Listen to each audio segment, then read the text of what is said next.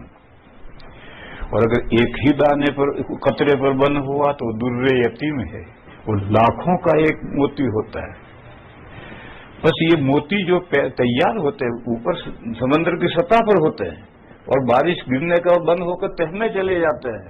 ایسے ہی قرآن کریم میں اور احادیث میں کچھ مسئلے تہنے بیٹھے ہوئے ہیں، اوپری سطح پر نہیں ہے. اوپری سطح پر ہوتے تو ہر قرآن پڑھنے والا، ہر عربی پڑھنے والا، حدیث پڑھنے والا سمجھ لیتا، لیکن وہ تو تہنے بیٹھے ہوئے ہیں. تو اندر سمندر کی تہنے سے موتی نکالنے کے لیے غواص کو بلانا پڑے گا، تیراک کو بلانا پڑے گا، ڈبکی لگانے والے کو ہائر کرنا پڑے گا. وہ آئے گا اور ڈوب کے جائے گا اور اندر سے لائے گا. ہر آدمی ڈبکی لگا کر گیا تو وہ گیا، واپس نہیں آئے گا. جانا الگ ہے، واپس آنا الگ ہے. ذہن تھک گیا ہو تو میں ایک لطیفہ سناؤں. حیدرآباد کے مولانا عاقل صاحب تھے، آپ سب لوگ جانتے ہیں ان کو، ابھی انتقال ہوا، بڑے آدمی تھے. اسی ملک میں ایک مرتبہ عورتوں نے ان سے پوچھا کہ حضرت عورتیں قبرستان جا سکتی ہیں؟ تو مولانا نے فرمایا جا سکتی ہیں. تو عورتوں نے کہا فلاں صاحب نے، فلاں نے، فلاں کتاب میں یہ ہے کہ نہیں جا سکتی. کہنے لگے نہیں جا سکتی ہے، غلط کہا، لکھا ہے، غلط کہا، جا سکتی ہے. مگر سنو، جا سکتی ہیں، واپس نہیں آ سکتی.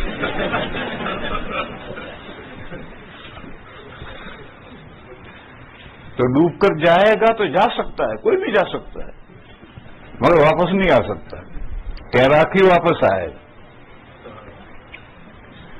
تو اس لیے میرے بھائیوں، ایسے مسائل میں جو یہ مجتہدین ہیں یہی تیراک ہیں، یہ نصوص کی تہ میں ڈوب کر جاتے ہیں اور وہاں سے مسئلہ لاتے ہیں.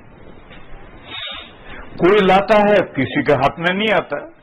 جو ڈوب کر جائے گا تو ہر ایک کے ہاتھ میں سیپی آنا ضروری نہیں ہے، کسی کے ہاتھ میں کنکر بھی آ سکتا ہے. یہ جو آیت وضو ہے، دنیا کے تمام مسلمان اسی طرح وضو کرتے ہیں. اس آیت وضو میں 5 مسئلے استنباطی ہیں. آیت میں اوپر کچھ نہیں ہے، اندر ڈوب کے جاؤ.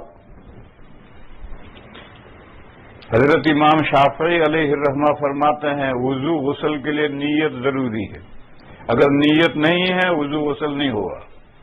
دوسرے تمام فقہا کہتے ہیں نیت ضروری نہیں ہے، کیونکہ وضو غسل عبادت غیر مقصودہ ہے. نیت نماز کے لیے ضروری ہے، عبادت مقصودہ کے لیے ضروری ہے۔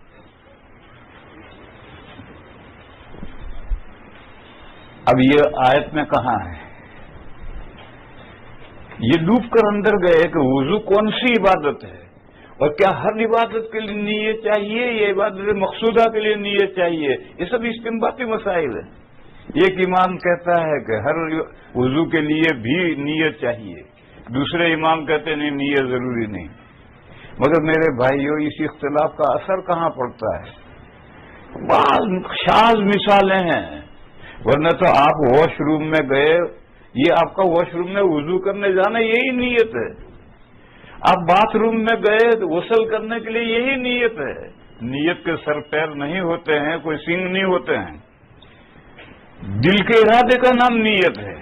اور زبان سے نیت کرنا تو اچھا ہے، ضروری نہیں ہے۔ زبان سے نیت کرنا اچھا ہے، حسن، ضروری نہیں ہے۔ ضروری ہے دل کے ارادے کا نام نیت ہے۔ پھر بادشاہ مثالیں ہیں، آدمی گھر سے نکلا اور وہ تالاب پر گیا غسل کرنے کے لیے۔ بنگال میں ہر گھر کے سامنے یا پیچھے تالاب ہوتا ہے، وہیں وضو بھی کرتے ہیں، وہیں غسل بھی کرتے ہیں، مرد بھی اسی میں کرتے ہیں، عورتیں بھی اسی میں کرتے ہیں، وہیں سے پانی بھر لا کر پیتے بھی ہیں، سب وہیں ہوتا ہے۔ وہ تالاب پر کھڑا تھا، اس کا دوست آیا اور چھینا جھپٹی شروع ہوئی، مذاق شروع ہوا۔ اس نے اچانک دھکا دیا اور وہ دھڑام سے تالاب میں گرا اور ڈوب کر نکل آیا۔ تو وضو ہوا یا نہیں ہوا؟ وہ غسل ہوا یا نہیں ہوا؟ وضو ہوا یا نہیں ہوا؟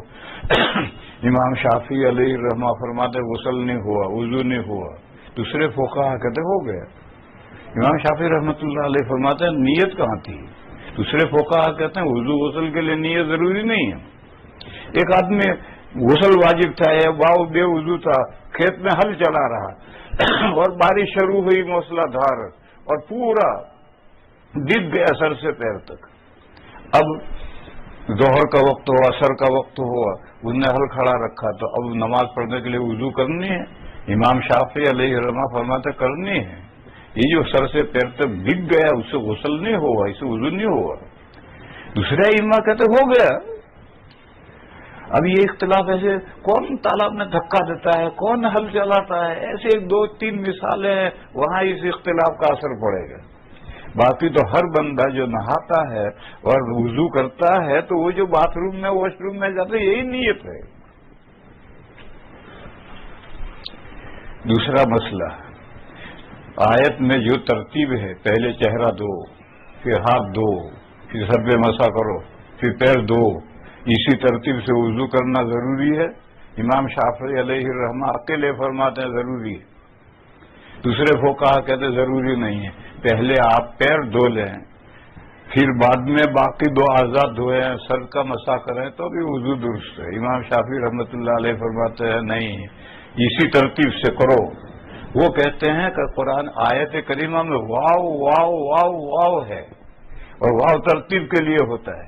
فَاغْسِلُوا وُجُوهَكُمْ وَأَيْدِيَكُمْ وَامْسَحُوا وَأَرْجُلَكُمْ، واو ترتیب کے لیے ہوتا ہے، ترتیب سے وضو کرو۔ دوسرے فقہا کہتے ہیں نہیں، واو ترتیب کے لیے نہیں ہوتا، مطلب جمع کے لیے ہوتا ہے کہ تینوں اعضاء دو، ایک عضو پر سر پہ مسح کرو، وضو ہو جائے گا۔ چاروں فرائض متحقق ہونے چاہیے، جمع ہونے چاہیے۔ اب یہ تو کہیں لکھا تو نہیں ہے کہ واو ترتیب کے لیے ہے، جمع کے لیے ہے، یہ تو فقہا کے اپنی اپنی رائے ہیں۔ اب امام شافعی رحمۃ اللہ علیہ کا جو فالو کرتا ہے وہ ترتیب سے کرو، ترتیب کے خلاف کرو گے وضو نہیں ہوگا، اور دوسرے فقہا کا فالو کرتے ہیں وہ ترتیب اگر نہیں بھی ہے تو وضو ہو جائے گا۔ تیسرا مسئلہ امام مالک علیہ الرحمہ ہے، انہوں نے کہا موالات فرض ہے، دوسرے سب فقہا نے کہا نہیں، کوئی موالات فرض نہیں۔ موالات کیا ہے؟ ایک عضو دھو، وہ ہوا سے، گرمی سے، بدن کی گرمی سے یا باہر کی گرمی سے وہ عضو خشک ہو جائے، اس سے پہلے اگلا عضو دھو تو وضو ہوگا، اور اگر ایک عضو خشک ہو گیا اس کے بعد اگلا دھو گے وضو نہیں ہوگا۔ یہ حضرت امام مالک علیہ الرحمہ فرماتے ہیں۔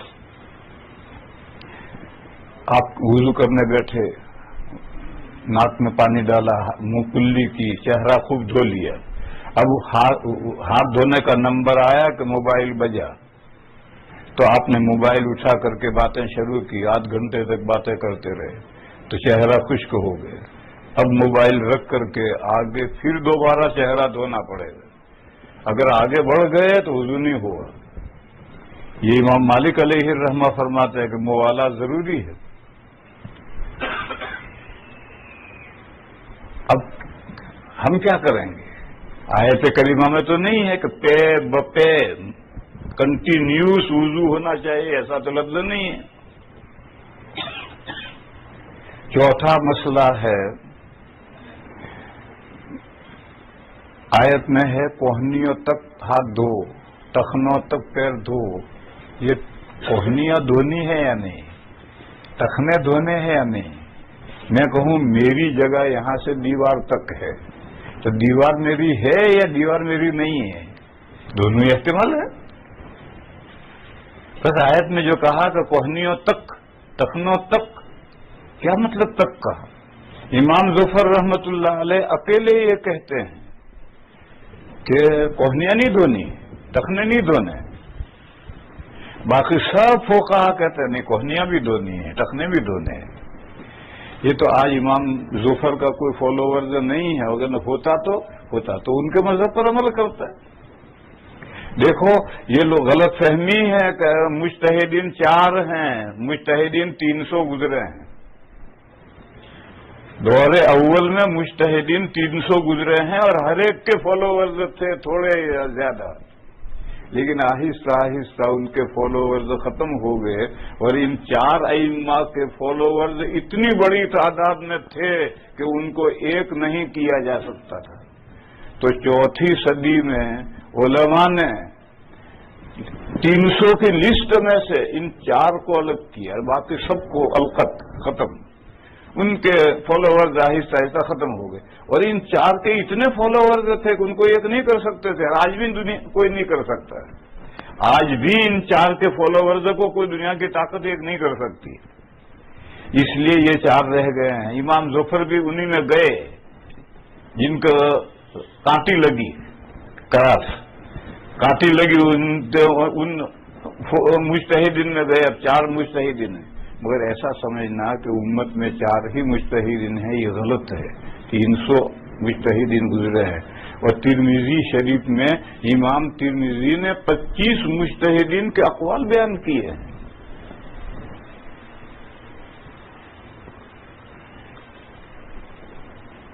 تو امام ظفر کی رائے یہ ہے، باقی کی رائے یہ ہے۔ یہ 4تھی مثال ہے۔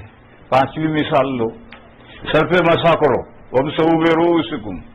حضرت امام مالک کہتے ہیں پورے سر کا ایک بال بھی نہیں بچنا چاہیے، اور عورت، وہ کہتے ہیں عورت بھی بال کی چوٹی پر ہاتھ آخر تک مسح کرے گی، اور اتنا سارے سر کا مسح کرنا فرض ہے۔ اور وہ کہتے ہیں کہ آیت میں جو با ہے وَامْسَحُوا بِرُؤُوسِكُمْ، یہ با زائد ہے، جیسے تیمم کی آیت میں ہے فَامْسَحُوا بِوُجُوهِكُمْ، یہاں با زائد ہے، یہ با بھی زائد ہے۔ دوسرے سب فقہا کہتے ہیں نہیں، با تمیز کیے، سارے سر کا مسح ضروری نہیں ہے، کچھ سر کا مسح کرو وضو ہو جائے گا۔ پھر امام ابو حنیفہ اور امام احمد رحمہم اللہ نے فرمایا کہ 4تھائی سر کا مسح ضروری ہے۔ تبوک کے سفر میں حضور نے وضو کیا تھا تو پگڑی پیچھے ہٹا کر کے ناسیہ پر یہاں تک مسح کیا تھا، پگڑی ٹھیک کر دی۔ زندگی میں ایک مرتبہ جب حضور نے سارے سر کا مسح نہیں کیا، معلوم ہے سارے سر کا مسح فرض نہیں ہے، 4تھائی کا فرض ہے۔ پھر امام ابو حنیفہ اور امام احمد نے کہا اتنا 4تھائی۔ امام شافعی علیہ الرحمہ نے فرمایا یہ حدیث ضعیف ہے، 4تھائی سر کے مسح کی حدیث ضعیف ہے۔ تو حضرت نے اپنے اجتہاد سے متعین کیا کہ 3 بال کا مسح کافی ہے۔ اب وَامْسَحُوا رُؤُوسَكُمْ میں جو اختلاف ہوا کہ یہ با کیسی ہے، زائدہ ہے یا تمیز دیا ہے، پھر اس کی حدیث صحیح حدیث میں کوئی تفسیر ہے یا نہیں ہے، اب یہ ساری باتیں یہ استنباطی ہیں۔ بس ایسی صورت میں جو اس دریا کے تہہ میں جا کر جو مسائل استنباط کر کے لانے ہیں، ان میں اگر اختلاف ہو جائے تو ماں و شما کیا کریں گے؟ فالوئنگ لہذا تقلید کیا ہے وہ میں نے سمجھایا، اور تقلید کیوں ضروری ہے۔ 3 قسم میں تقلید ہے، باقی میں تقلید نہیں ہے، اور 3 قسم میں تقلید کیے بغیر اور کوئی راستہ ہے ہی نہیں۔ وآخر دعوانا ان الحمد للہ رب العالمین۔